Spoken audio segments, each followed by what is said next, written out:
নিত্যপণ্যের বাজারে প্রস্তাবিত বাজেটের প্রভাব কি এরই মধ্যে পড়তে শুরু করেছে? এমনিতেই নিত্যপণ্যের অনেক দাম, বাজেটের পরে কোনো সুখবর কি আছে বাজারের ক্রেতা বিক্রেতাদের জন্য? সেসবই জানার চেষ্টা করেছেন সহকর্মী সাদিয়া আফরোজ। হাতিরপুল কাঁচাবাজার থেকে পরিস্থিতি জানাচ্ছেন তিনি।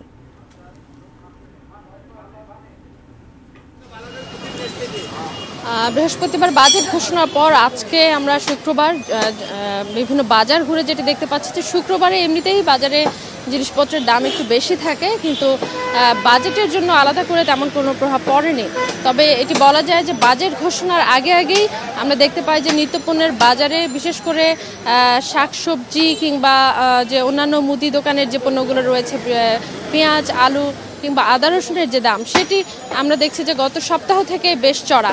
এই গরমের সময় আমরা শসার দাম দেখতে পাচ্ছি যে 80 থেকে 100 টাকা। টমেটো যদিও মৌসুমি সবজি নয়, তারপর টমেটো সারা বছরই পাওয়া যায়, তারপরে এই সবজিটির দাম 100 থেকে 110 টাকা পর্যন্ত বিভিন্ন খুচরা বাজারগুলোতে বিক্রি হচ্ছে।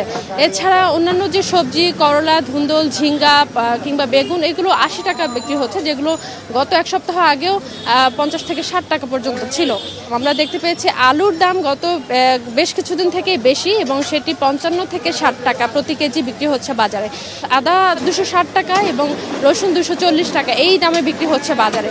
মুরগির ডিম বেশ কিছুদিন থেকেই চড়া এবং এটি এখন আজকে বিক্রি হচ্ছে 155 থেকে 160 টাকা প্রতি ডজন।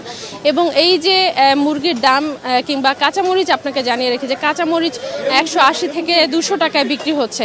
যারা ক্রেতা আসছেন বাজারে, তারা বারবারই বলছেন বাজেট আসলে এক ধরনের দাম বাড়ারই প্রক্রিয়া, তাদের কাছে বাজেট আলাদাভাবে কোনো মূল্য রাখে না, এমনটা তারা বলছেন আমাদের কাছে। এবং নিত্যপণ্যের দামের যে তারতম্য, সেটি একই রকম সবসময় বাজারে থাকলে কিংবা নিম্নমুখী থাকলেই বরং তাদের জন্য ভালো। বাজেটে যদি সে ধরনের কোনো সুযোগ দেওয়া যেত বা সে ধরনের কোনো পদক্ষেপ থাকতো, তাহলে নিশ্চয়ই তারা উপকৃত হতেন।